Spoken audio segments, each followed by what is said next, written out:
What's going on, Jerome's? Merry Christmas, Happy Holidays. This weekend, another full, awesome weekend of action. National Football League Week 16 as the 11-3 Vikings hope to keep pace with the Philadelphia Eagles. Maybe you drop a couple games, and then also you have the San Francisco 49ers champing at the bit to try and steal that 2 seed. The 2 seed is extremely important for the Vikings as they take on the New York Football Giants, 8-5-1.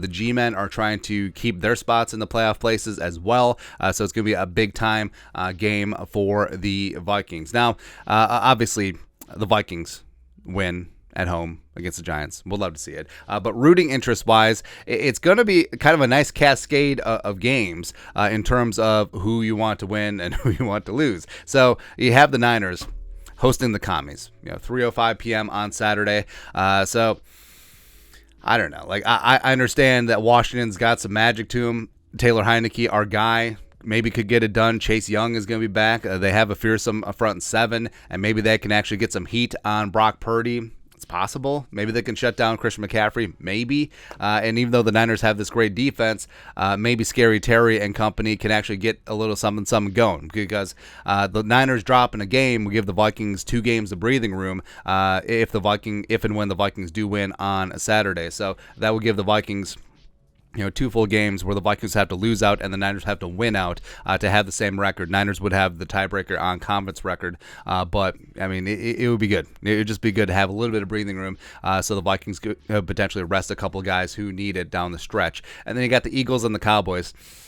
How about them Cowboys? Right, so the Cowboys are big favorites in this game because no Jalen Hurts, and also Gardner Minshew is going to be in, but I mean, this is going to be tough. I mean, the Eagles all around are a damn good football team. That defense is legit. They got weapons all over the place. I think if Minshew can just distribute and not be all Gardner Minshew like he's been at times throughout his career. I mean, there's good Gardner, there's bad Gardner. If he can be medium Gardner, I think the Eagles have a chance here. But, I mean, the Cowboys, there's something about...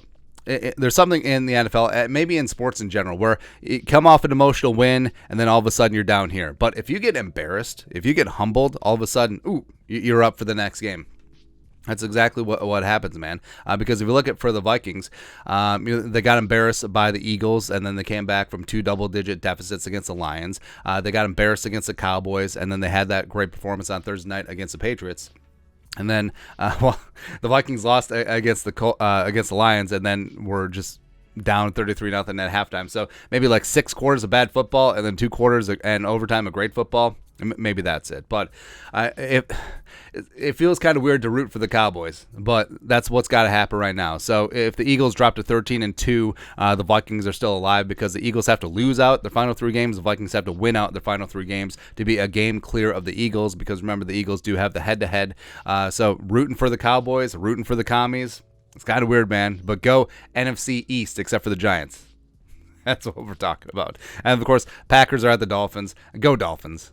I mean, I understand the Packers have like a 1% chance of making the playoffs, but I don't care. Just snuff that out. Like, snuff it out right on their forehead, just like a lit cigarette. And then, I mean, come on, Dolphins. I mean, Tua's got to be pissed off that he wasn't voted to the Pro Bowl. I mean, he was the number 1 vote getter amongst the fans, so it was his peers. It was the players and the coaches who didn't give him the time of day for the Pro Bowl, which is fine.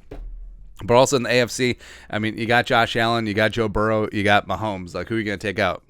I understand it. So, Dolphins put the bank on the Packers. So, to recap, rooting interest, Vikings, Commies, Cowboys, and the Dolphins. So, there you go. Enjoy your weekend. Skol, production value.